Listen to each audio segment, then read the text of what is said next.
reivindicadora que lo llevaron a los combates de Hualcho, los Llanos de la Pava, San Antonio, San Miguelito, Las Charcas y hasta su entrada triunfal en la ciudad de Guatemala en abril de 1829. Las batallas de Morazán tienen un valor eufónico fabuloso. San Pedro Perulapán, Espíritu Santo, para el caso. En abril de 1829 entra en Guatemala y es un año en que, una vez restablecido el imperio de las leyes, por las cuales Morazán tenía una enorme obsesión, ya lo anticipé antes, Morazán es electo jefe del Estado de Honduras, estaba en su mejor momento y por supuesto había que aprovechar la oportunidad. Y en 1830 se convierte en presidente de la República Federal Centroamericana. Ajá, y Dionisio de Herrera, ¿qué? Al entrar victorioso Morazán en Guatemala, su tío político recobró inmediatamente la libertad. Hablo de Morazán y de Herrera. Herrera recobra la libertad cuando Morazán entra en abril de 1829 a la ciudad de Guatemala, vencedor de varias batallas anteriores. Ya con Morazán como presidente federal, se encomendó a Herrera pacificar y concluir la sangrienta guerra civil que se había desatado en Nicaragua a raíz de los desmanes de Arce. Y llegó, vio y venció, para utilizar la frase ya estereotipada. Gracias a su erudición, experiencia gubernamental, su pensamiento político y un admirable sentido común. Hizo practicar elecciones para miembros del Congreso y este Congreso lo designó como jefe de Estado del mes de mayo de 1830 a noviembre de 1833. El historiador nicaragüense José Dolores Gámez dice de Herrera, y abro comillas, la administración del jefe Herrera fue de verdadera reparación, su política conciliadora al par de digna, su sagacidad para resolver las mayores dificultades y el tino admirable con que siempre se condujo, a pesar de los muchos obstáculos con que tropezó, fueron muy notables y hacen que todavía se le recuerde entre nosotros como un modelo de buen gobierno. La personalidad política de don Dionisio de Herrera es muy simpática y hermosa aún para el pueblo nicaragüense culto. La radiante figura de aquel eminente repúblico se destaca, resplandeciente y pura, en el sangrante cuadro de nuestros primeros años de vida política, como una gloriosa reivindicación de nuestros pueblos y nuestras instituciones. Tras su estadía en Nicaragua, Herrera emigró a El Salvador, donde se le eligió también jefe de Estado, designación que no aceptó, lo dije anteriormente. Frisaba ya la cincuentena, la federación se desmoronaba, se caía a pedazos, y en Honduras se había perdido aquella biblioteca, la mejor en la región después de la de su primo José Cecilio, incendiada por contener libros herejes, y en la que el sobrino de doña Micaela Quesada, Francisco, sorbió las ideas del siglo de las luces, sus bienes y los de sus hermanos confiscados por la reacción antimorazanista. E imagino que desilusionado se refugió en la ciudad de San Vicente, en El Salvador, donde se dedicó a la enseñanza de párvulos y en una escuela que él dirigió. A la edad de 78 años, falleció en la capital de El Salvador tras dictar su testamento en mayo de 1850. Y del mismo, del testamento, rescato frases como estas: encomiendo mi alma a Dios que la creó y la redimió con el infinito precio de su sangre, y el cuerpo a la tierra de que fui formado, el cual hecho cadáver, es mi voluntad sea amortajado con el hábito de nuestro Padre San Francisco y sepultado en el panteón de esta capital lo más humilde que se pueda. Y aunque lo mencioné al principio de esta participación mía, enfatizo el 9º numeral de su testamento. Ítem, declaro que lego al colegio de esta capital, en beneficio de la institución pública, 3 pesos. tras la riqueza de la que gozó en sus tiempos mozos, pero no fue inhumado tras su muerte. Más de 40 años de vicisitudes habían de transcurrir antes de ello y ocurriría en la iglesia del Rosario de San Salvador. Su nieta, Manuela Nela Aplícano de Herrera, encargó y puso en su tumba una lápida que está ahí todavía en la iglesia del Rosario, que reza: Dionisio de Herrera, en paz descanse, fue presidente de Honduras, El Salvador y Nicaragua, 1850. Herrera es definitiva y particularmente quien forjó la personalidad de Morazán, la más connotada figura histórica centroamericana. Pero es de pensar que lo hizo con otros prohombres de su tiempo, con quienes pudo compartir su clarísima perspectiva respecto a una Centroamérica que arrastraba el insoportable lastre de 300 años de atraso. Y para terminar, porque como decía Baltasar Gracián, lo bueno y breve de 2 veces bueno, aunque se me enoja Marcio cuando me acelero. Quiero ofrecerles mis disculpas por una digresión y confidencia personales, pero es que no puedo desaprovechar este público como para sacar pecho, para utilizar otra expresión popular.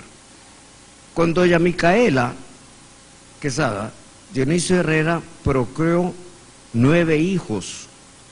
Necesitaríamos un genealogista como don Miguel Calixuazo para rastrear las huellas de todos, como lo ha hecho con la descendencia morazánica en Costa Rica. Ya don Naúl lo tuvo a don Miguel en uno de sus programas del lunes cívico, y a don Miguel hay que andarle con cuidado, porque si se extiende no lo cae a uno por 20 programas.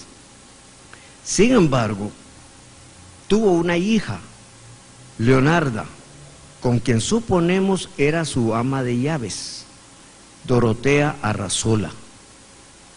Con Dorotea Arrazola, dice, Leonarda Arrazola, la hija de Dorotea y don Dionisio, se casó con don Anastasio Cabrera, con quien procreó una hija, Fidelia Cabrera Arrazola, quien se desposó con Valentín Durón. Del matrimonio Durón Cabrera nació Fidelia Durón Cabrera, casada después con su primo hermano Rómulo Ernesto Durón Gamero, y padres de Guillermo, mi abuelo, Francisco José, María, Julia, Jorge Fidel y Jacinto Octavio Durón Durón. De ahí quizás mi especial interés en un hombre como José Dionisio de la Trinidad Herrera Díaz del Valle.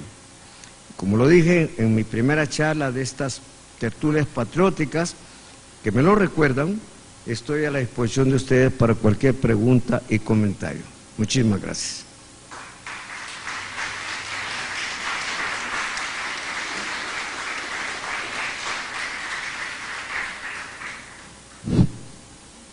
Bien, vamos a proceder a la etapa de preguntas y respuestas, agradeciendo naturalmente al profesor Juan Antonio Medina Durón por esta disertación que nos hace más conocido a don Dionisio de Herrera. Pregunta: ¿cómo es la relación entre los dos primos? Supongo que se refiere a don José Cecilio del Valle y el mismo don Dionisio de Herrera. No hay una documentación que yo conozca respecto a qué tan bien se llevaban, pero no hay que olvidarlo, eran primos hermanos. Lo mismo con Justo y con Próspero. Seguramente nunca tuvieron un conflicto entre ellos, incluso compartían la idea de que Centroamérica debía ser una república aparte de México.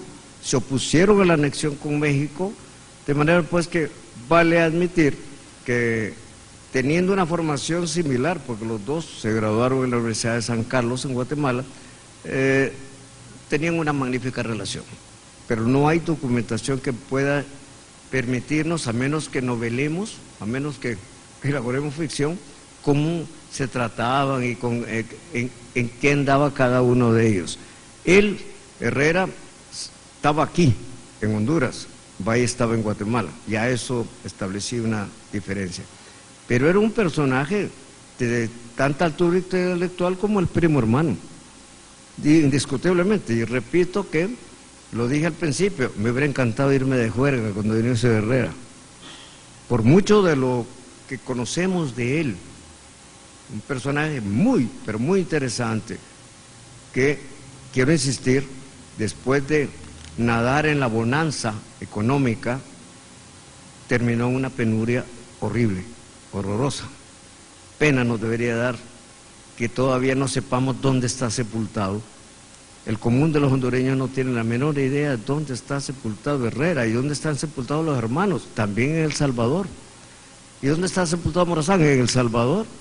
El Salvador ha sido un país hermano nuestro porque adoptó figuras como las nuestras como guías, en cualquier caso. No sé si el próximo martes, en que quiero tocar el tema de Morazán Cabañas, porque sobre Morazán casi no he dicho nada, me he quedado ayuno, porque es un personaje del cual uno puede hablar interminables horas. Es un personaje de primera línea, a pesar de que no tenía la formación intelectual que tuvo Herrera, que tuvo Valle, que tuvo Francisco Antonio Márquez y otros ilustres personajes. Pero lo rescato a veces, de vez en cuando lo saco a relucir. Obvio que Morazán tuvo en él, como lo señalé en mi disertación, el mejor mentor de todos.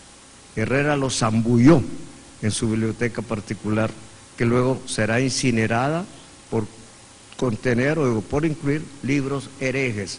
Esto fue ya en la etapa postmorazanista, en la etapa de Ferrera, que después de ayudarle a Herrera, retardando el avance de las tropas de José Justo Milla en Yamarangila, terminó siendo un antimorazanista de primera línea. Lo mismo ocurrió con el padre Reyes. El padre Reyes le hizo poemas en los que lo proclamaba como emancipador, libertador de la patria, benemérito, ungido por la gloria, y luego, por problemas personales, se volvió un enemigo de Morazán. Lo mismo ocurrió con José Santos Guardiola, para hablar del caso, con Florencio Catruch, y no Satruch, Catruch, que fue cuando acabó con William Walker, afortunadamente, un personaje antimorazanista. Es decir, Morazán cayó en el olvido, fue vencido por una historia particularmente conducida por un clero recalcitrante y una aristocracia, entre comillas, obtusa, y todos los que lo habían acompañado se le dieron vuelta. Simplemente no querían saber nada de Morazán. Por esa razón, la hija que dejó en San José de Costa Rica no llevó el apellido de él. Hubiera sido muy ingenua doña Teresa Escalante de ponerle Dolores Morazán Escalante a la hija. Era un momento bien delicado, porque yo insisto en esto, sobre todo con mis estudiantes. A Morazán todavía se le denigra, a Morazán todavía se le persigue. No ha terminado el acoso histórico en contra de una figura que, no me canso de decirlo, es la figura más importante y trascendental de la historia de este istmo centroamericano. Profesor Medina Durón, ¿por qué Herrera vino a Tegucigalpa? Bueno, hay que tomar en cuenta que él nace en Choluteca, luego se hace abogado en Guatemala, y hubiera sido muy, para utilizar un término, muy sonso si regresa a la vía Jerez y Mis Reales Tamarindo. Se quedó en una Tegucigalpa que lo acogió muy bien, y además donde seguramente conoció a la que sería su esposa, a doña Micaela, y era el hombre de Tegucigalpa. Ya lo señalé, Mayol pasaba furibundo, hablando mal de un hombre como Herrera, porque le hacía la vida de cuadritos, hay que entenderlo. Un pueblito como lo que era la Tegucigalpa de entonces, todo corría de boca en boca. y Mayol, que nos dejó un puente, por lo menos, Mayol realmente lo padeció. Era un hombre muy inteligente, se opuso, se enfrentó a Tinoco de Contreras, que era el hombre fuerte en Comayagua, porque Comayagua estaba a favor de la anexión, en cambio Herrera estaba en contra de la anexión. Al fin y al cabo nos anexamos a México, ya lo sabemos. Valle fue vicepresidente del Congreso Mexicano en tiempo de Iturbide, luego ministro de Relaciones Exteriores, fracasó la anexión y él regresó de vuelta de nuevo a Guatemala. ¿Otra, Marcio? Sí, licenciado. ¿A qué se refiere sobre su limpieza de sangre, refiriéndose a Herrera y a la Universidad de San Carlos? Sí, es que para estudiar en San Carlos, en primer lugar debía ser, creo yo, ahí no entraban mestizos. Reyes tuvo ese problema. Reyes quiso estudiar en San Carlos y no pudo, no lo dejaron entrar porque era mestizo, no creo yo. Entonces, ¿qué fue lo que hizo? Porque era un hombre muy inteligente. Reyes es otro personaje. Se fue a León, se hizo cura en León, y a como cura podía entrar en San Carlos. Pero resulta que fue la época en que Morazán estaba siendo víctima de toda la reacción antiliberal de Guatemala, de manera que exclaustró a los curas, cerró monasterios, conventos, porque ahí, para utilizar una frase muy trillada, se hacían las mesas negras de esta clase conservadora y del clero, que lo he dicho, recalcitrante. De manera pues que en el caso de Reyes, cuando regresa, realmente viene molesto con Morazán, porque Morazán, a quien le había dedicado los poemas del inicio, le impide graduarse en San Carlos de Borromeo, por esa razón. Licenciado, ¿puede explicarnos más sobre los libros de su biblioteca? ¿Por qué fueron quemados? Bueno, hay que pensar que era el pensamiento ilustrado de la época, revolucionario. Esos libros, ese pensamiento de Rousseau, de Voltaire, de Montesquieu, de Diderot, de D'Alembert, de los enciclopedistas, llevó a la Revolución Francesa y estaban en la biblioteca de Herrera. Herrera incluso le consiguió un preceptor privado a Morazán para aprender francés y aprender inglés, para poder leer a John Locke, Adam Smith y a los que ya mencioné. De manera pues que los libros de la biblioteca de Herrera eran subversivos y se queman no por ser libros, sino por lo que contienen, lo que incluyen. Valle, afortunadamente, vivía en Guatemala y su biblioteca se conservó. Hoy la tiene la Universidad Francisco Marroquín de Guatemala, porque aquí no tenemos dónde guardarla, y además que Valle realmente se quedó en Guatemala. Profesor, ¿en qué situación económica culminó sus últimos días y sus descendientes? Ya lo dije, una enorme, grave penuria económica, lo que es paradójico. Y las gentes no lo saben. Cuando uno en la escuela habla de Herrera, aquí el amigo me decía, ¿cómo hacer para que los muchachos puedan saber de Valle, saber de Herrera, saber de todos estos prohombres? Pues impónganselos. Eso lo hacen todos los países civilizados, los imponen. Estos son tus hombres, estos son tus ancestros y no me lo pongas en tela de juicio.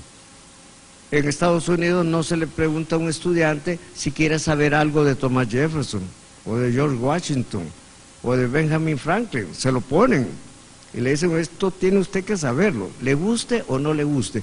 Pero aquí el problema es que el maestro no tiene la menor idea de quién es Herrera, Valle, Morazán, no saben nada, absolutamente de nada. Solo saben, vuelvo al caso, no tengo nada contra ellos, de Amado Guevara, de Benson, de Carlos Costly y de Maynor Figueroa. Eso es todo.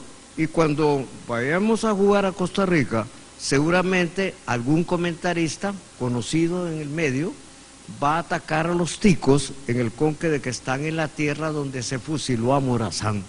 Los costarricenses fusilaron a Morazán y hay que estar contra los costarricenses a toda prueba, como una forma de chauvinismo mal llevado y mal intencionado.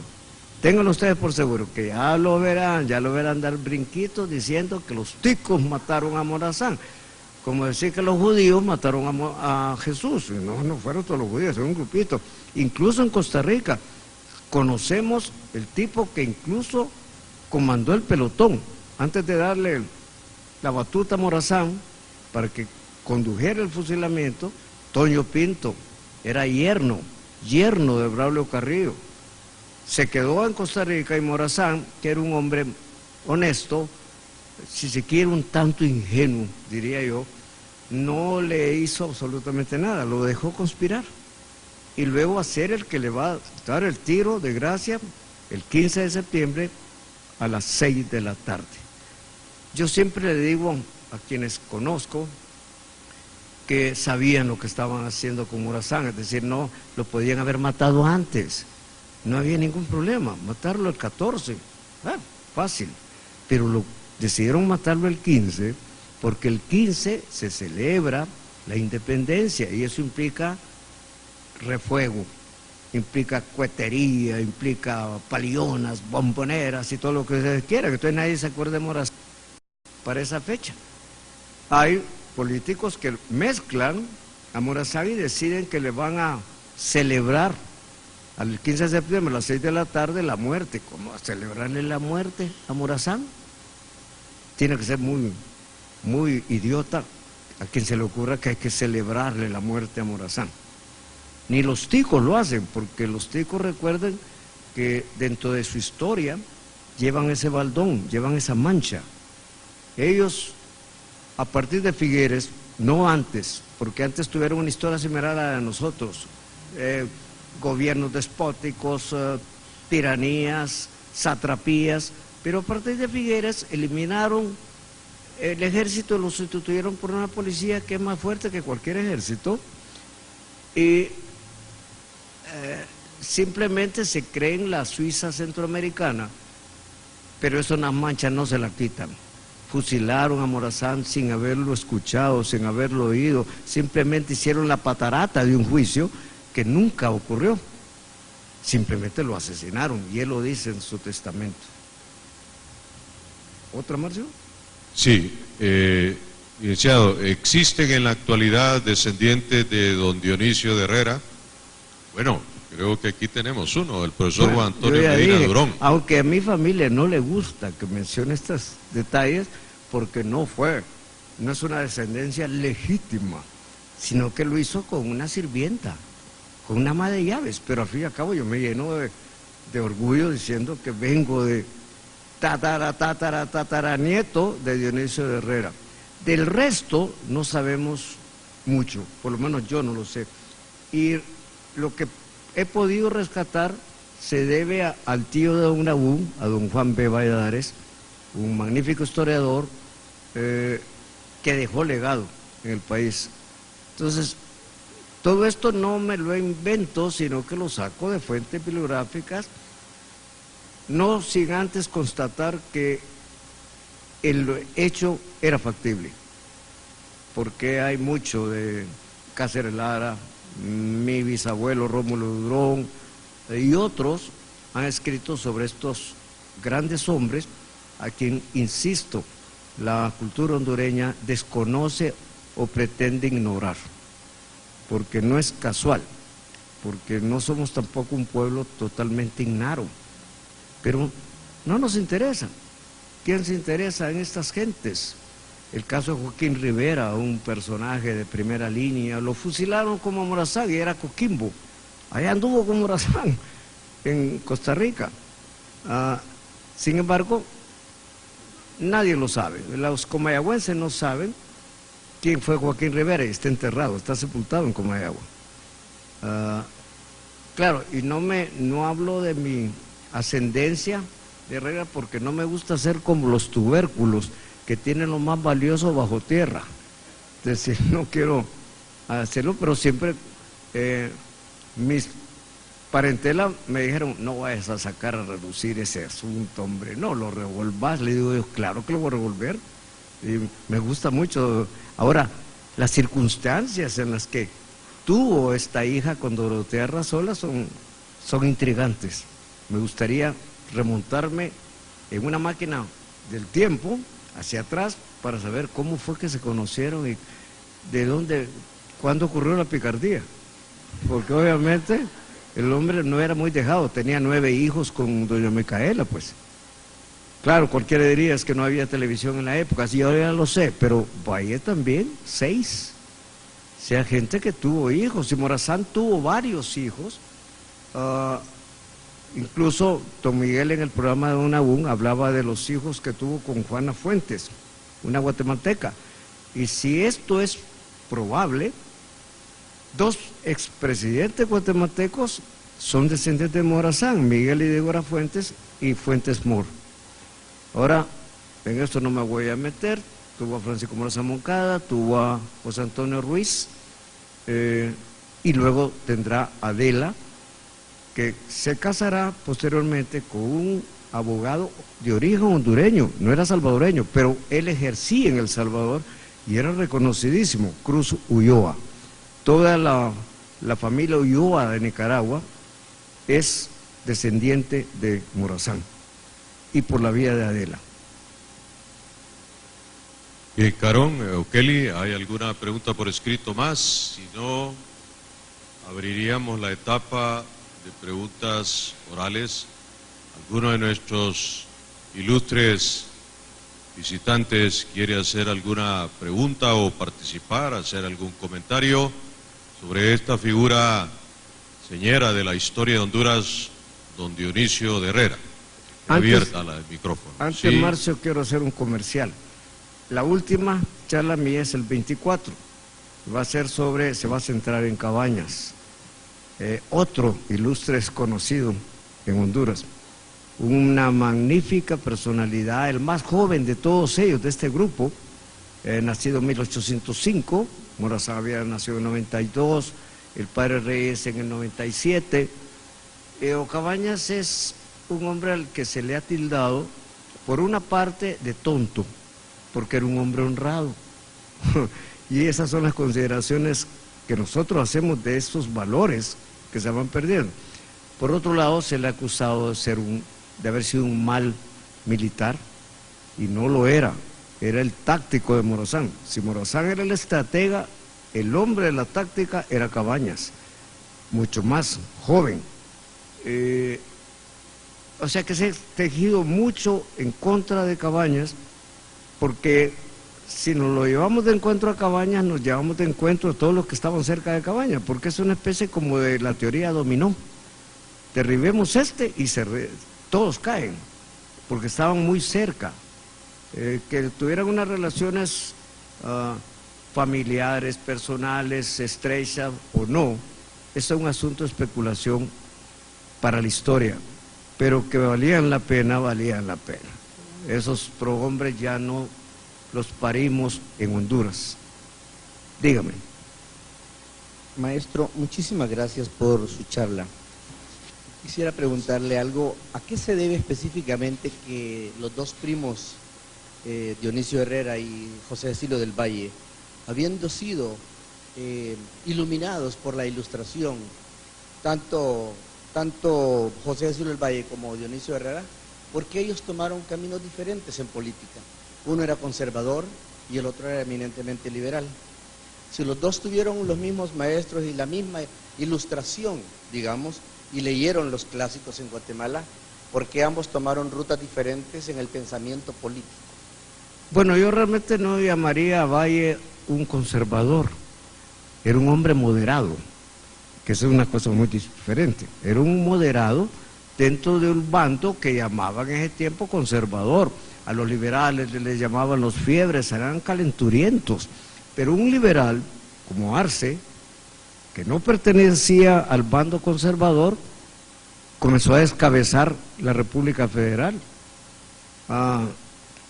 Votó al vicejefe, hizo que mataran al vicejefe de Estado de Guatemala, a Barrundia, lo derribó, quiso derribar al jefe de Estado de El Salvador, y ninguno de ellos la vio venir, como decía yo antes, excepto Herrera, porque Mía pidió un permiso porque se sentía un poquito mal y mejor sí irse a los frescos aires de Guatemala, pero no era ninguna licencia sin goce de sueldo, es que simplemente iba a que le diera órdenes Arce, quien lo mandó con un ejército a cuidar los tabacos de Copán, que era una renta federal, no era nuestra.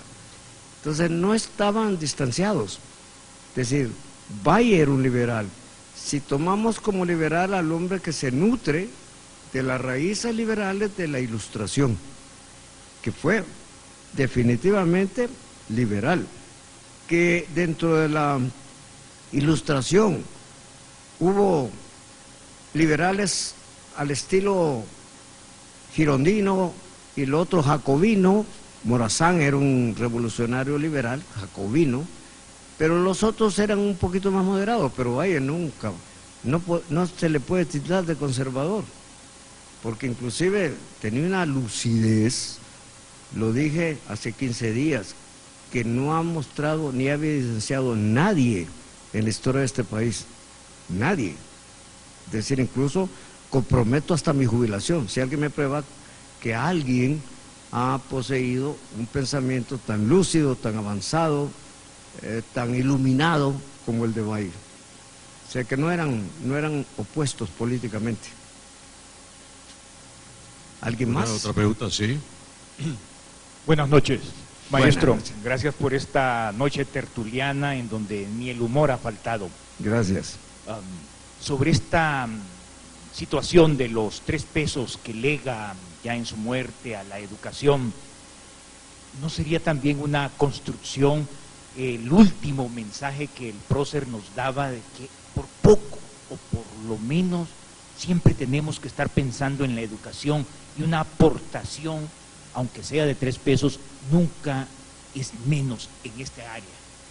Sí, inclusive don Miguel Cali Suazo, nos hemos trenzado en discusiones porque él dice que fueron 50 pesos. Le digo yo, no, el testamento dice 3 pesos, nada más 3 pesos. Ni los 6 reales que recibió Marco Aurelio Soto en Amapala cuando vino a Honduras para tomar posesión de la presidencia, ajustaban.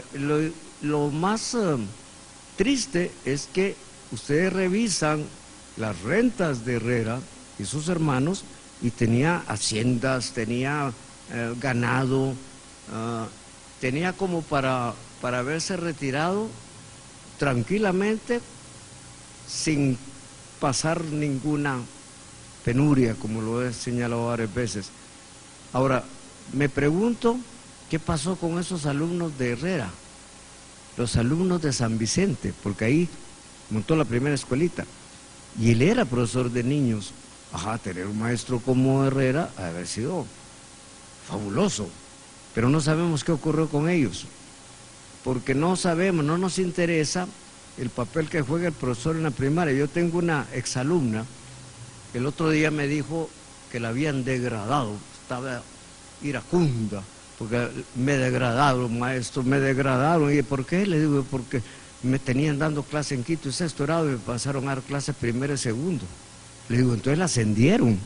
No, me dice, no ve que me bajaron. No la bajaron, la ascendieron, porque dar clase en primero, segundo grado, tercer grado, es un sueño que yo he tenido toda la vida y no voy a haber realizado, porque a esa edad el niño es una esponja, todo lo absorbe, todo lo pregunta, todo lo quiere saber. Ya cuando llega a sexto grado, olvídense que ya no le interesa nada, porque ya sabe que él llega a la escuela para aprender, como dicen los programas de español, a escribir y leer correctamente el idioma. Nada de que hablar o no, eso no interesa. Aquí viene usted a aprender a escribir y leer correctamente el idioma. Y si no, se me está callado y quieto. De manera pues que la señora andaba equivocada. Le estaban dando una distinción. Yo en Estados Unidos, les voy a contar, en la Universidad de Iowa, en un momento, fue en la Universidad de Nueva York, en Buffalo, tenía un guía y me andaba enseñando el nuevo campus de la Universidad de Nueva York en Buffalo, Y pasé por un lugar, un espacio, un aula, donde había 3 ancianos tirados en la alfombra con 6, 7 niños. Y entonces la curiosidad a mí no se me ha muerto todavía y pregunté, ¿y eso qué está pasando ahí? Y me dijo el guía, esos 3 señores, me dice, son premios Nobel. Uno de medicina, uno de física y uno, no me acuerdo si era química. ¿Y qué están haciendo ahí? Están enseñándole a estos niños que están en prebásica. Y digo yo, estoy hablando de hace muchos años. Digo, ¿en qué pararon estos muchachitos que estaban con esos genios? Eran premios Nobel y dando clase a párvulos. De manera pues que ya me imagino lo que habrá sido Dionisio Herrera como maestro de párvulos, maestro de niños. Porque podía haber sido maestro en la misma San Carlos, pero a él no le interesaba, él se regresó a su terruño, pero no a Choluteca, sino que a Tegucigalpa. Esta fue la ciudad de Herrera. Y cuando uno habla del Parque Herrera, yo creo que a don Aún le ha ocurrido, la gente no tiene la menor idea de por qué se llama Parque Herrera. ¿Y quién era? ¿Y Herrera por qué? Bueno, ni siquiera he vuelto a ver el busto que tenía en el Parque Herrera, yo no sé, ya lo desaparecieron. Porque esta es una ciudad desolada, abandonada, descuidada por todos los costados. Yo incluso me asusté el martes 3 cuando salí de aquí y pasé por la esquina que está detrás del cuartel San Francisco. Un festival de travestis increíble. Ay, yo había estado hablando de Valle. Ay, Diosito lindo, por amor de Dios. Ahí sí, yo dije, tal vez me hacen una pregunta a estos muchachos. ¿Alguien más? Bien, ¿alguien más? Marquitos. Muy buenas noches a todos. Licenciado. Sí. Me da mucha pena decirlo, pero hasta hoy me doy cuenta que Herrera es enterrado en San Salvador. Sabía que Morazán sí. Ahora mi pregunta es esta. ¿Por qué ellos eligieron ser enterrados en Salvador? ¿Sería que se sentían mal en su país o con autoridades? Es porque en el momento que se viene abajo la federación, el único lugar donde se podía vivir tras haber sido partidario de la federación era El Salvador. El Salvador.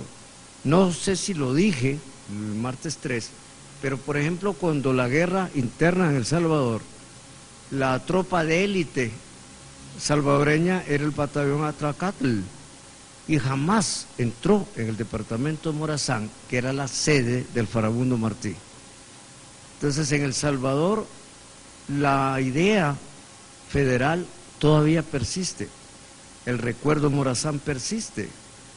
Cabaña fue presidente de El Salvador, Juan Lindo les fundó la Universidad de El Salvador y luego vino a darle luz verde al padre Reyes para fundarla aquí. O sea que definitivamente es un país.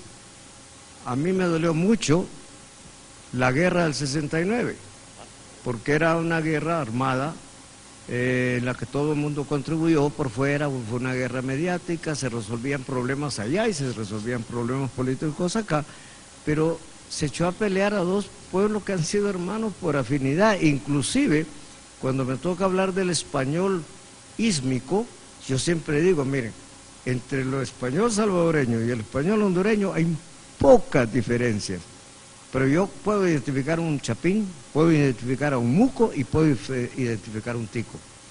No hagamos paramello, un beliceño, pero entre El Salvador y nosotros la diferencia es más de vocabulario que otra cosa. No hay acento salvadoreño ni hay acento hondureño distinguibles. O sea que con El Salvador nos unen vínculos.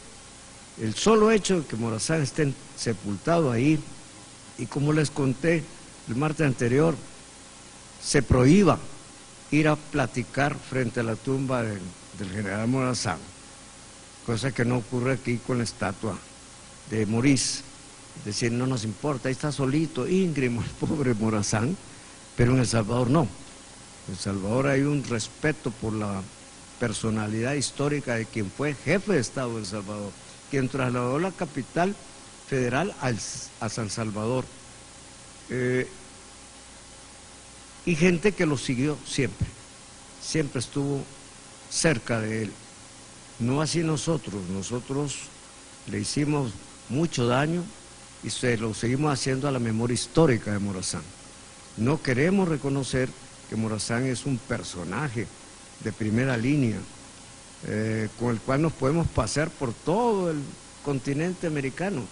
Cuando se fue para Perú, a pesar de que creo que se lo dije, el destino de él era Santiago de Chile y no Lima, pero se quedó en Lima porque le hacían homenaje, todo el mundo lo conocía, ¿quién no sabía de Morazán? Era un personaje de 8 años presidente federal, vencedor de más de 15 batallas, un hombre de un enorme carisma personal, de modo pues que se retardó ahí y luego con lo de los ingleses en San Juan del Norte se viene lamentablemente para ofrendar la vida.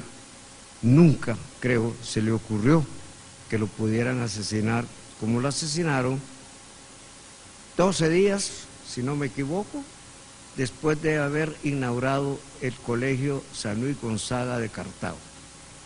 Ahí está la placa y lo dice, 2 de septiembre, dice, y hablan del jefe de Estado.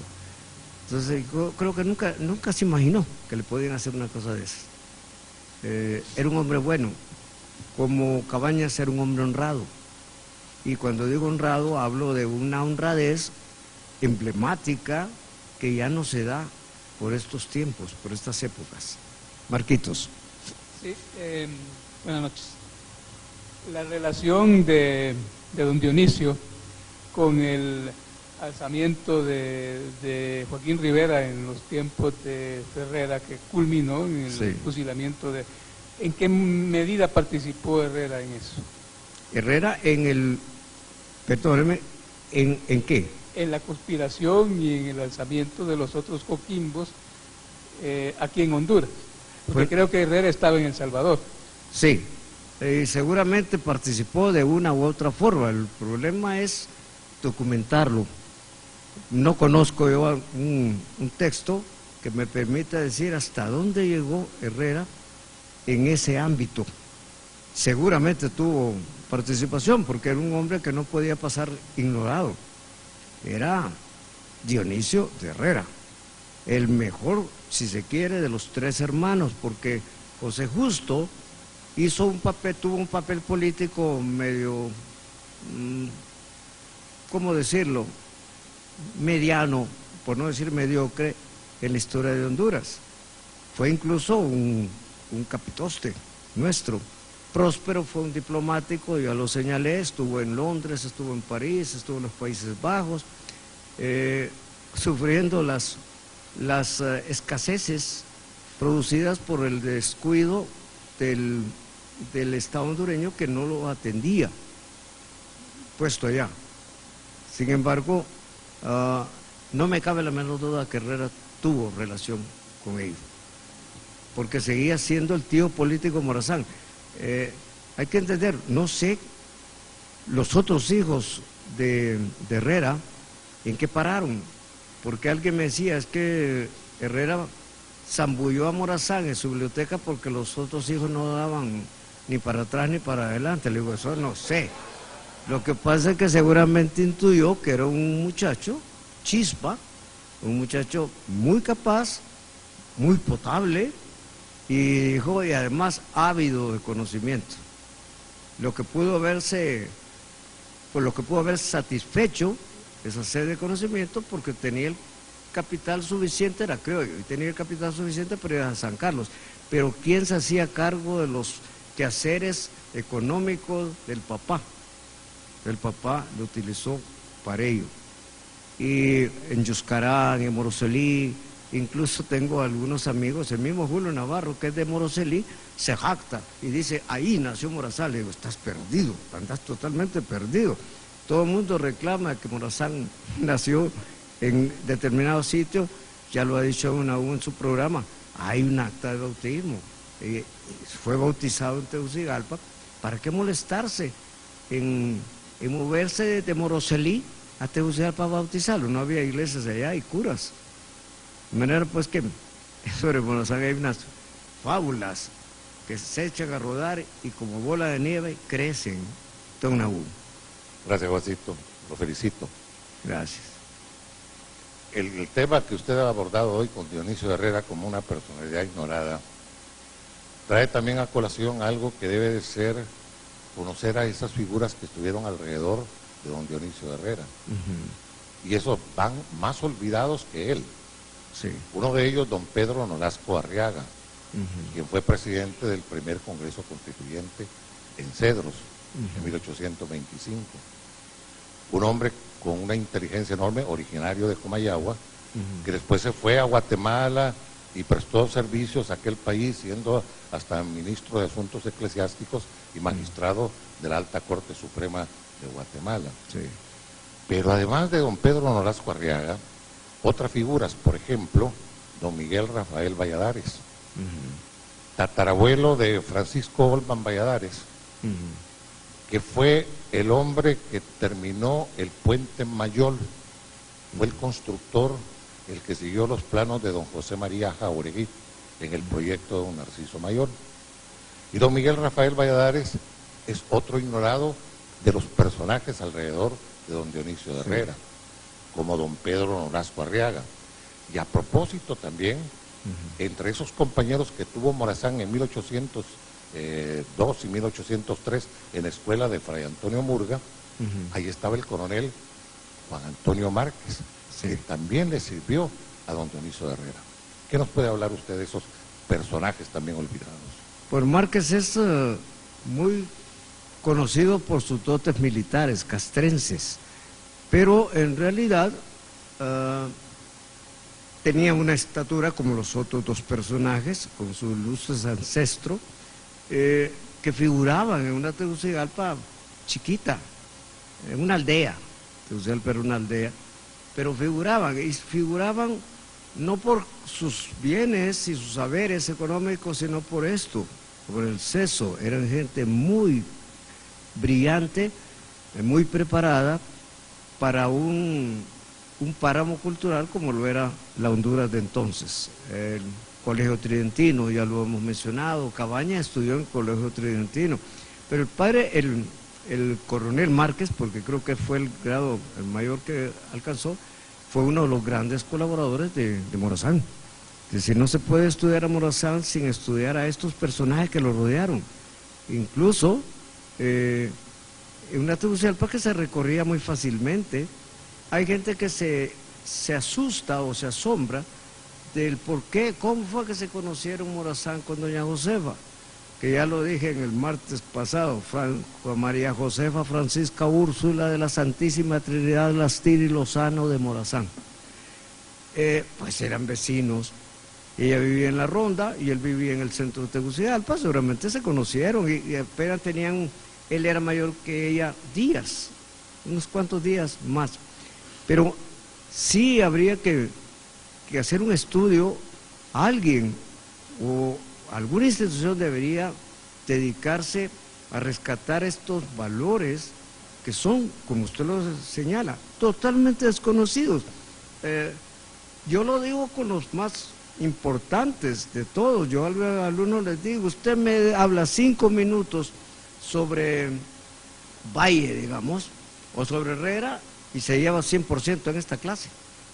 Y a ver, ¿quién se anima? No, ninguno, porque sí, ¿quién no va a saber? No saben nada. Le digo, a ver, aviéntense, pero no, se lanzan al ruedo, porque hay un descuido, hay un Ministerio de Cultura que debería ser, no hablo de educación, que es una maraña interminable, eso es pleito de perros, pero hay un Ministerio de Cultura que debería tener alguna dependencia dedicada a rescatar los valores patrios como esos, porque yo siempre lo he dicho, ahí donde está la identidad nacional, de poder sacar estos personajes y decir, Honduras es esto, y este y el otro, pero no, simplemente no nos interesa.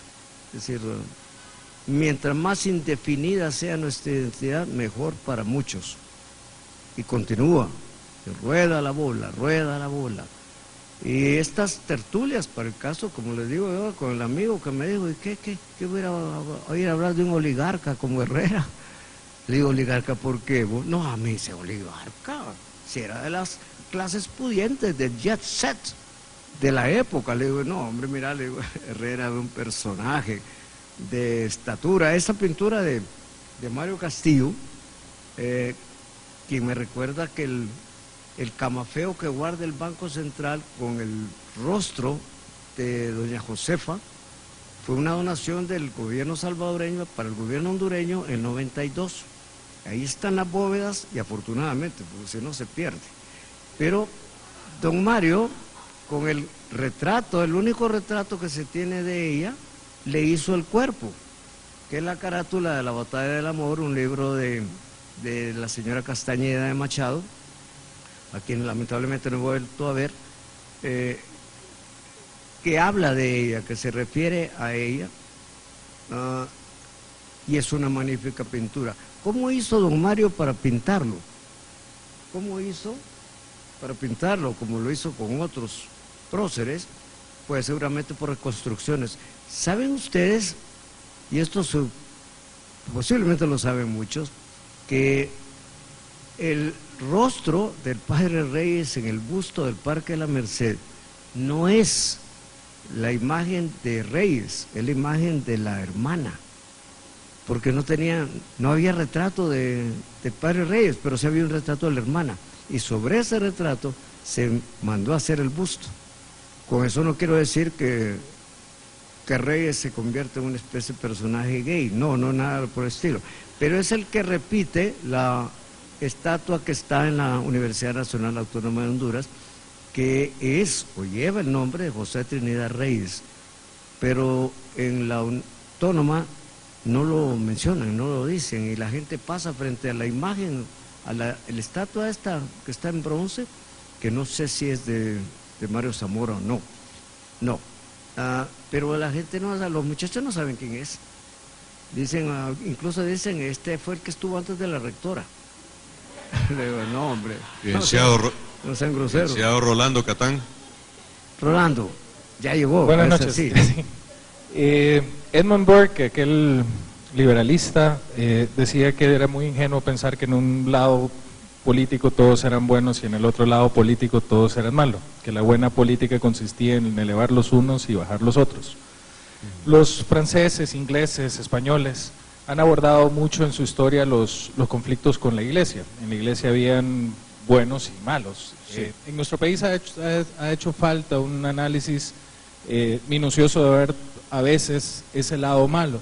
Sé que la biblioteca de Herrera fue incendiada por sus opositores políticos. Sí. Nunca he encontrado una fuente en donde diga qué opositores políticos se referían, pero algo que me llama poderosamente la atención, en donde he leído estos datos, es que fue incendiada por encontrarle libros herejes. Sí. Lo que me hace pensar que el pensamiento liberal de Herrera y sobre todo al establecer un Estado laico con la primera Constitución, etcétera, pudo haber tenido enfrentamientos muy fuertes con la Iglesia. Creo que a un intelectual de su categoría haberle incendiado su biblioteca era casi asesinarlo, y tal vez por eso escogió morir en El Salvador. Fue muy duro que le haya pasado eso. ¿Hay algún registro, digamos, de que haya sido esa parte de los llamados conservadores, o quiénes eran esos contendientes políticos que posiblemente llevaron al destierro y a la quema de una de las bibliotecas más ilustradas de la época? Bueno, la verdad es que no se trata de personajes, Rolando, eran dos sectores.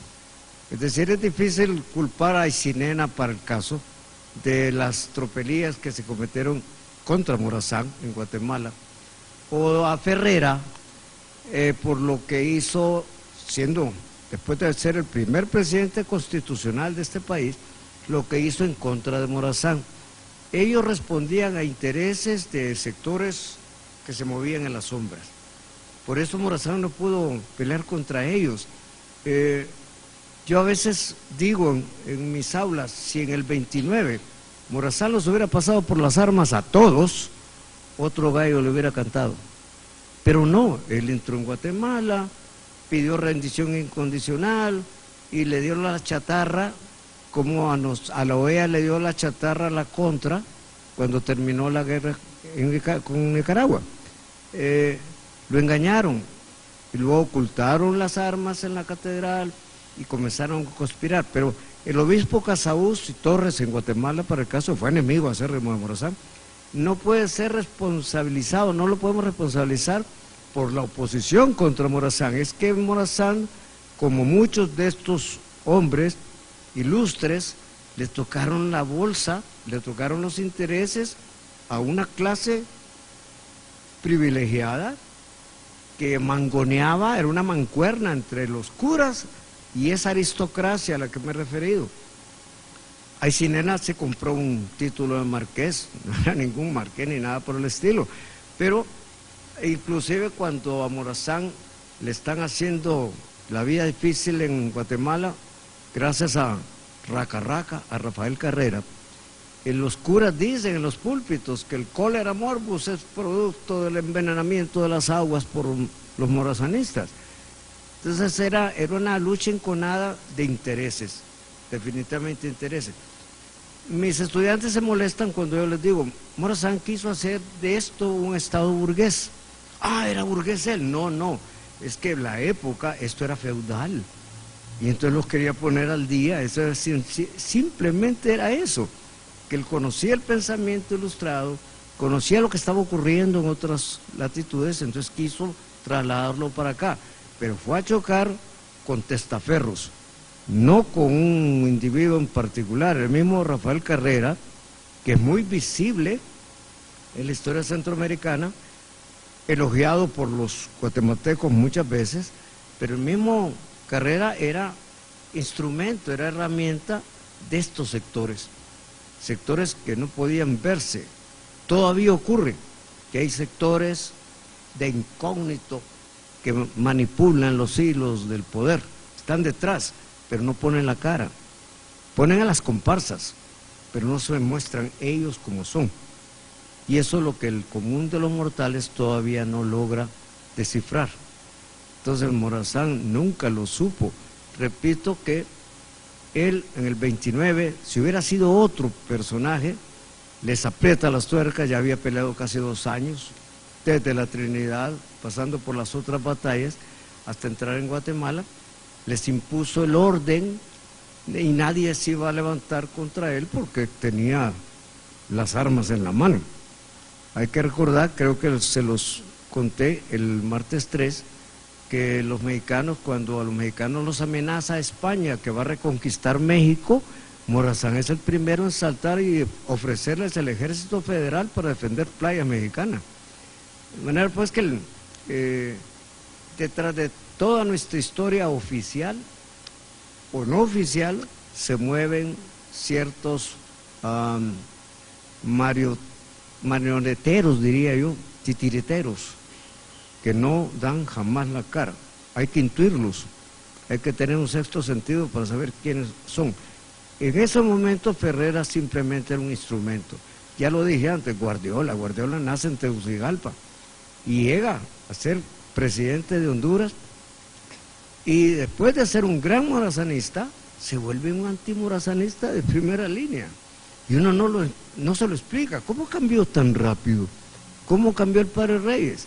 Por conveniencia, mejor no quedar mal, mejor no menear, mejor no meneallo, como decía Don Quijote, mejor no lo toquemos, dejémoslo así.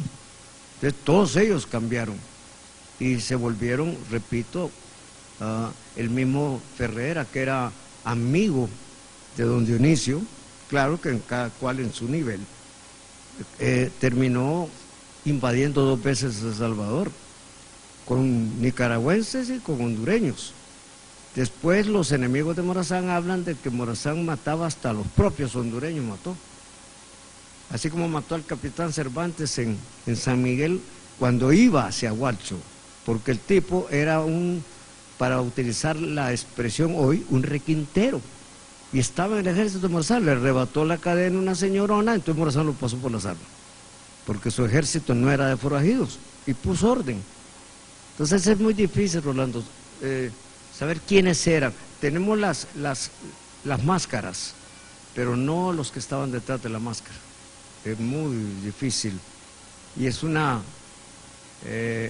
Yo la vez pasada decía, Rolando es un arqueólogo de la literatura hondureña, y se la sabe todas, dicho sea de paso, pero la literatura misma no ha enjuiciado como se debe a todos estos hombres. Pero si me van a preguntar a mí que si eran un dechado de virtudes, yo prefiero decir que sí, a decir lo contrario. Hay que buscarles el justo medio. Por eso me gusta la anécdota de mi ascendiente, porque digo, miren a don Dionisio, pícaro, ¿qué estaba haciendo la señora? Doña Mecala, ¿dónde andaba? Mientras él estaba con doña Dorotea. Sí, abogado. Micrófono. Gracias. Una pregunta muy concreta y muy breve. Sí. Usted daba previo a que hablara 5 minutos sobre este ilustrado hombre de la patria. Sí. Yo le voy a dejar al revés. En esta cultura política que se ha desarrollado en nuestro país, en donde lo que prima es la primera vez, todo se hace por primera vez. Sí. Si en 30 segundos usted me dijera, ¿por qué debo yo recordar a Dionisio Herrera? Se lo agradecería.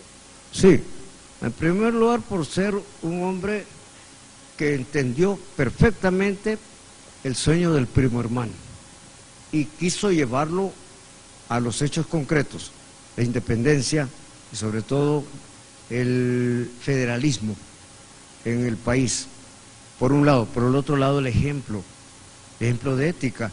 Ella era gente con ética, una ética que se está perdiendo. Ya ser ético en estos momentos es chiste. De manera que Herrera es simplemente, creo que después de Valle, es la figura más importante de la historia centroamericana. Morazán, que se bañó en los lampos de la gloria, que dicho sea de paso, los muchachos suponen que el lampo es pedazo. Y dicen, cuando uno les pregunta, ¿usted cantaba el himno nacional? Un montón de veces. Y se acuerda que el verso que dice, tu bandera es un lampo de cielo por un bloque de nieve cruzado. ¿Cómo no? ¿Qué es lampo? Entonces dudo un momentito, después dice pedazo. Digo, ¿quién le enseñó eso? A un maestro que tuve yo, pedazo de mequetrefe será el animal, porque es un relámpago, un destello fugaz de luz. Entonces Morazán tiene otro papel que jugar en la historia centroamericana, pero si desde el punto de vista intelectual, después de Valle, Herrera es el más importante, indiscutiblemente. Cabañas, y eso lo voy a anticipar, Cabañas, Morazán le pide a Cabañas en El Salvador, cuando Ferrera invade El Salvador, que provoque a Ferrera y se lo lleve a San Pedro Perulapán, donde le va a atender una emboscada, digámoslo así. Y Cabañas se enfrenta a Ferrera, que cree que ese es el ejército de Morazán, y se viene siguiéndolo y dándole palos y palos y palos, pero Cabañas lo lleva en la hora esperada y al sitio que le habían destinado. En la noche Morazán va a colocar en 2 lomitas donde ellos se alojan, los nicaragüenses en una loma y los hondureños en la otra, para colocar tiradores que van a hacerles creer en la noche, que está totalmente oscuro aquello, que en la otra loma están los morazanistas, y estos van a creer que aquí están los morazanistas y se van a matar entre ellos toda la noche. Al día siguiente Morazán solo tiene que ir por ellos. Simplemente, ¿quién le llevó el ejército de Ferrera ahí? Cabañas. Entonces es otro ilustre, pero le repito, si alguien me pregunta por qué recordar a Herrera, por su estatura moral en primer lugar, por su intelecto,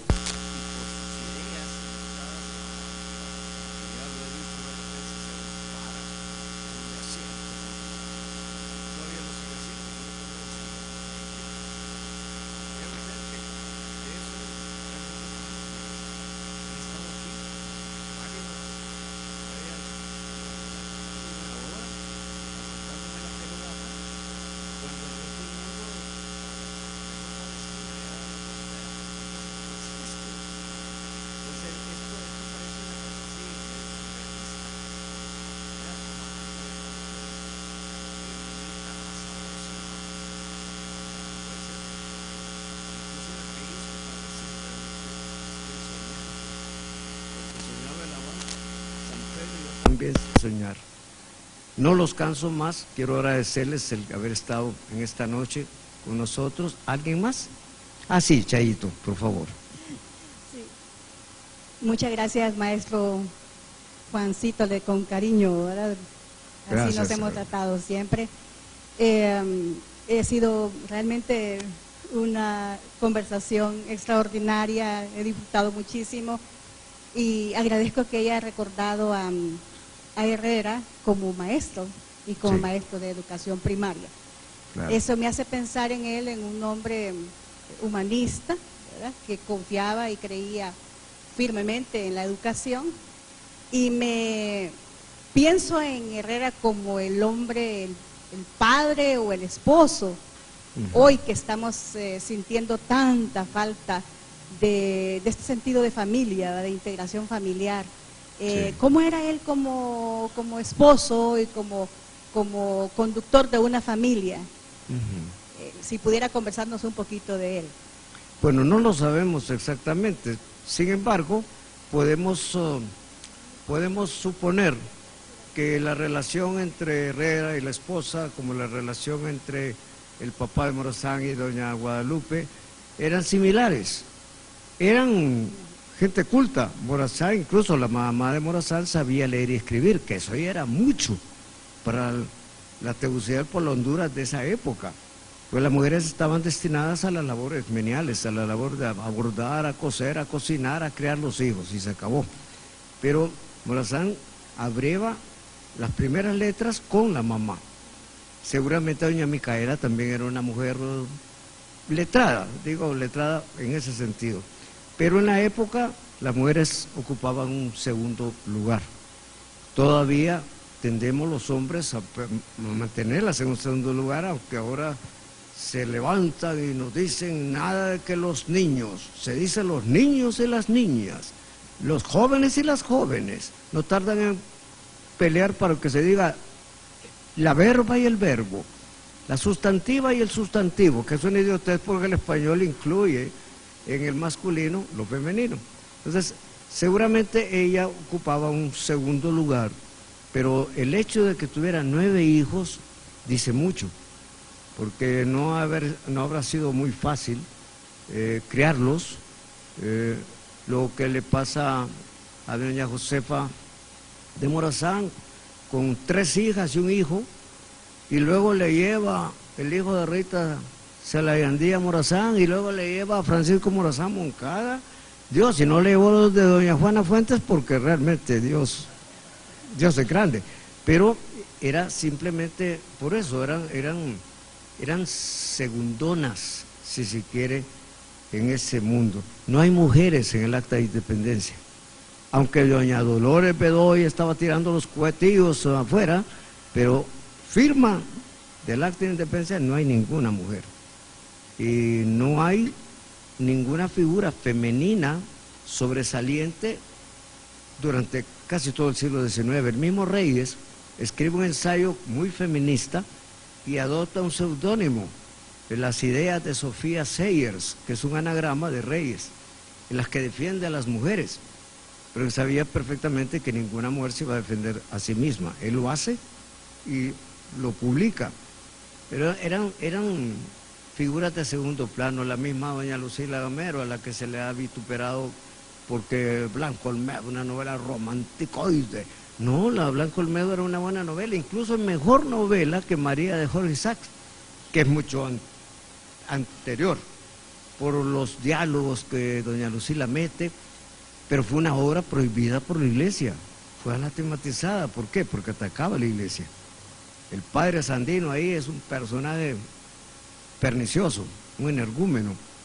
Entonces, desde doña Lucila comenzamos a hablar ya de las escritoras, que las ha habido y buenas en este país. Pero no nos podemos centrar solo en doña Clementina Suárez, nada más, no, si ha habido otras. Doña Teresa Borejón de Bográn, para el caso, y paro de contar con ella. Pero sí lo hay, hay muchas, es decir, ya lo ha mencionado don Raúl, el programa la saca a relucir de vez en cuando, la saca del closet, porque queremos mantenerlas ignoradas. No sabemos mucho de doña Guadalupe, la mamá de Morazán. más que eso, que fue la mamá de Morazán. Entonces, en Micaela, lo que les he dicho. Pero el resto, ¿qué ocurrió? ¿Quién era la mujer de José Antonio Márquez? Francisco Antonio Márquez, el padre, se enamoró de una señorona y metió, como era diputado, porque los curas de la época eran curas muy ilustrados, y metió en la asamblea, en la cual era diputado, una moción orientada a acabar con el celibato, o sea, orientada a permitir que los curas se pudieran casar. Y la moción fue aprobada por unanimidad, porque había un montón de curas en la asamblea.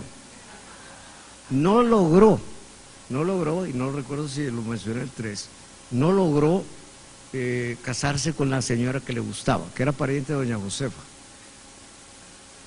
Sin embargo, cuando lo desterraron y lo enviaron a Huinope, comenzó a sembrar naranjas, ya saben lo que soy Huinope, un naranjal, y allá tuvo 6 hijos, que con quiénes no me pregunten porque no tengo la menor idea, pero tuvo 6 hijos, o sea que no se quedó con la gana, simplemente hizo lo que quería hacer. Era otro tipo de gente, el sentido del honor, del recato era muy distinto al de hoy.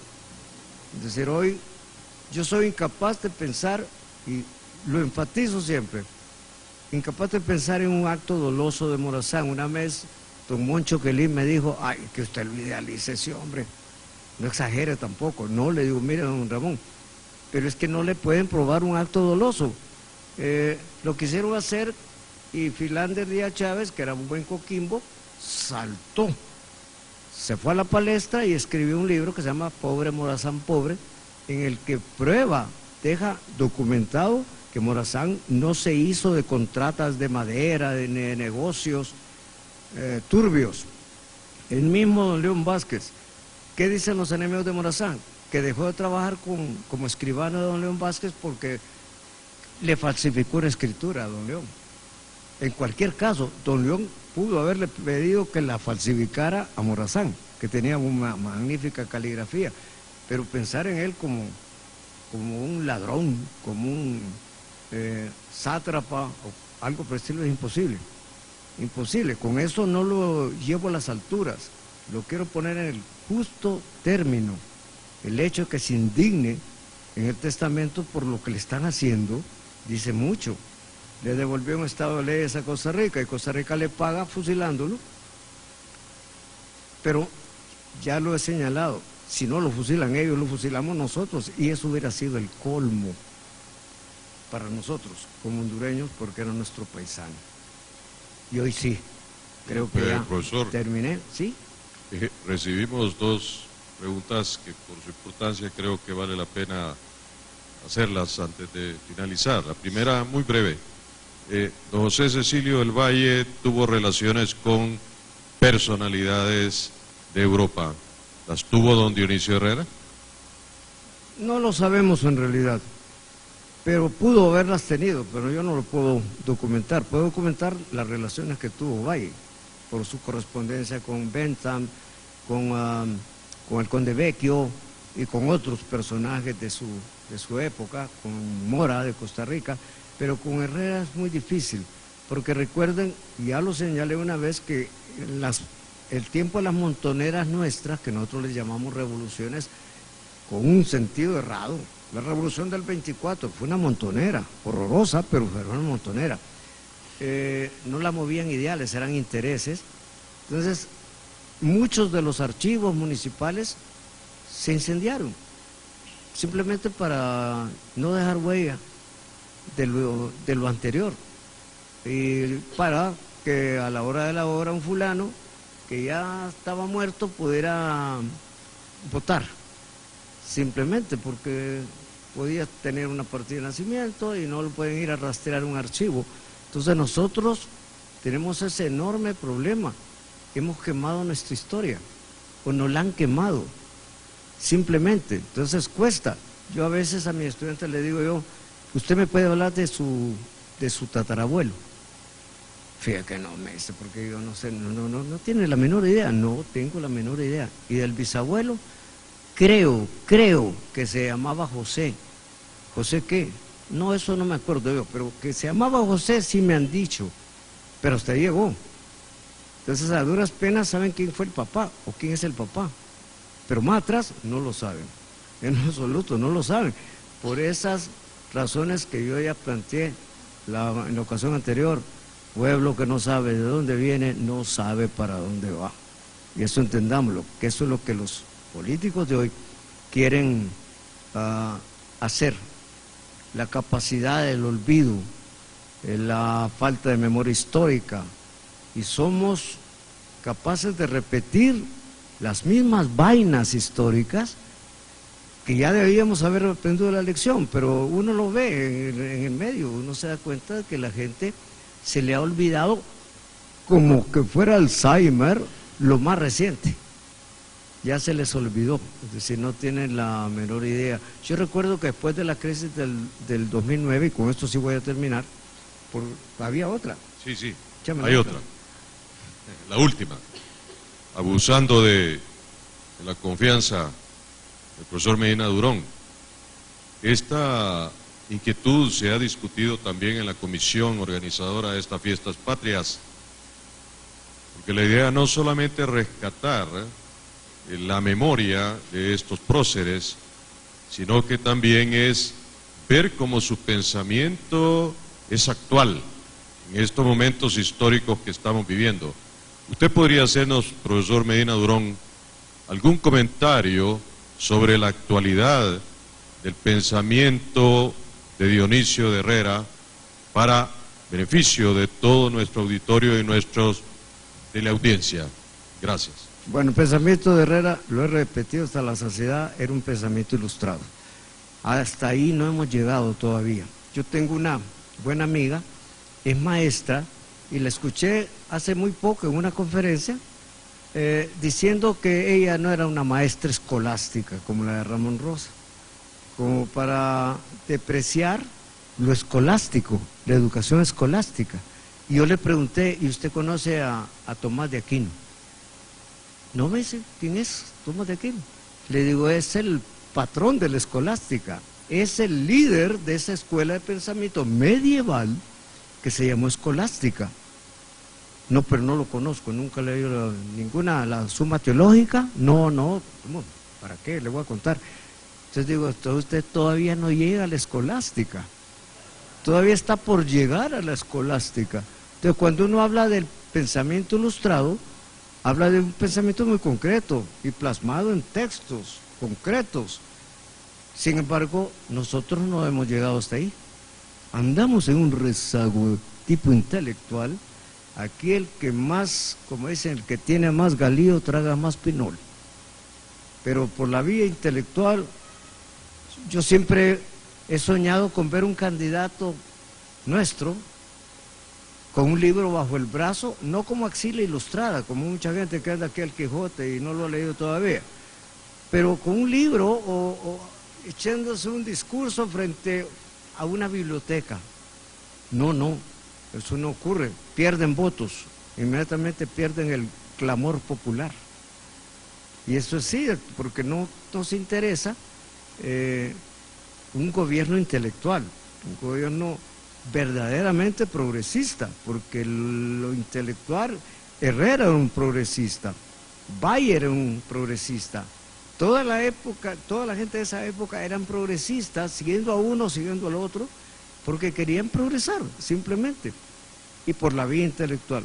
Pero hoy es muy difícil hablar del pensamiento. La gente dice, mira, yo no leo a Bayer porque me aburro, simplemente. Pero lo conoce, alguna vez ha intentado leerlo. No, que ahí lo veo en esa estatua ahí que está agarrándose el mentón. Ay, no, qué horrible eso. Todo acartonado como los grabados de la tabacalera. Recuerden que se llenaban, para las fiestas de septiembre se llenaban, nos llenábamos en las escuelas con las láminas de la tabacalera. Y Valle aparecía como un personaje alambicado, acartonado, muy peinadito, bien. Cambio Morazán de perfil, porque ya saben la leyenda, le pegaron un tiro en la oreja y lo dejaron sin oreja por andar saltándose la cerca. Todos ellos tienen un defecto que agrandamos, ensanchamos, simplemente porque no los conocemos. cuando yo comencé a impartir la cátedra morazánica, le voy a ser sincero, Chaito, yo desconocía mucho de Morazán. Mucho. Tuve que ponerme a estudiar para rescatarlo para mí, para poder después rescatarlo para los otros, porque si hay algo que le agradezco al cielo, el don es que como yo creo en ellos, hago que los muchachos crean en ellos. Y ellos dicen al final, ¿y por qué esto no me lo enseñaron nunca en la escuela? Porque no convenía, simplemente, así que antes que se vaya a morir, sépalo, que así es el asunto.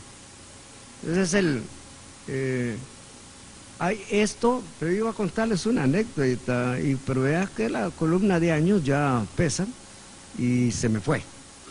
Pero era una anécdota que voy a dejarme para cuando hable de Cabañas el martes 24. Yo les agradezco nuevamente su asistencia a esta tertulia que tanta falta hacía en Tegucigalpa. Yo felicito a doña Armida y al equipo que las ha organizado, porque realmente son gente interesada en conocer un poco del pasado nuestro, que es un pasado ilustre. Yo lo insisto, me lleno la boca. Yo afortunadamente soy hondureño y vengo de gente como esa, como Valle, Herrera, Morazán, Joaquín Rivera, Cabañas, Padre Reyes y todos los demás. Incluso, solo para terminar, no era la anécdota que aquí iba a contar, pero me desvié.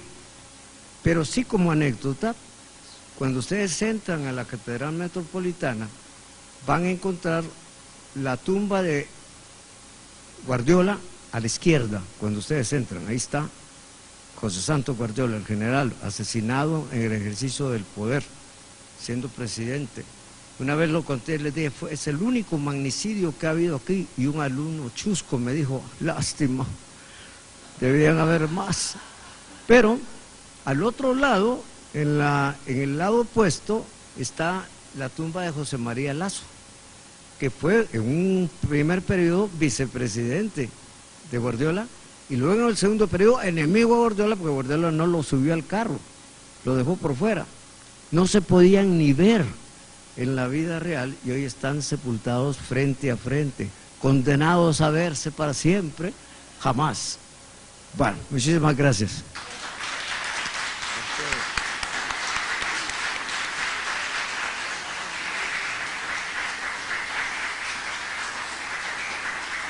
Yo creo que el aplauso es reflejo de la admiración y del agradecimiento al profesor Medina Durón. Y ahora, para cerrar esta tertulia, damos la palabra a la doctora Gloria Lara Pinto. Doctora. Con gran agradecimiento porque están ustedes todos aquí presentes en este ciclo de tertulias patrióticas de la Fundación del Hombre Hondureño, del Museo del Hombre Hondureño, porque hoy fue un día difícil.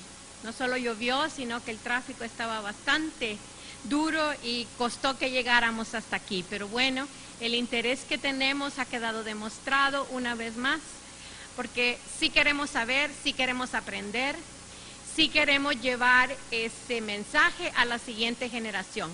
Y creo que estamos haciendo lo debido. Gracias a ustedes por estar aquí presentes y gracias a los televidentes que nos han acompañado y que han mostrado su paciencia también, porque no es lo mismo estar en vivo y poder a lo mejor reírnos oportunamente de las anécdotas que nos presenta el orador. Quizás se recibe de otra manera con la teleaudiencia, pero quiero decirles que estamos haciendo esfuerzos para que cada vez sea más interactivo, para que cada vez sea más atractivo también para el público televidente, y ojalá que captemos a la gente joven también, que es lo que nos interesa, que no solo aquellos que ya estamos iniciados de alguna manera, sino que también los jóvenes nos acompañen cada vez más. Muchas gracias a nuestros patrocinadores, Hondutel, Canal 8, la Televisión Educativa, Canal 10, la Secretaría del Interior y Población, la Secretaría de Comunicaciones, Radio Nacional de Honduras, la Fundación Promoción de los Talentos y el Arte Y agradecemos también a la Universidad Metropolitana y al Departamento de Ciencias Sociales de la Universidad Pedagógica Nacional Francisco Morazán. También queremos agradecer al Foro Nacional de Convergencia, FONAC, por el apoyo que en este momento nos está dando. A todos ustedes los esperamos la próxima vez con la conferencia ya anunciada sobre Morazán y Cabañas, tengo entendido. Y muchas gracias y buenas noches.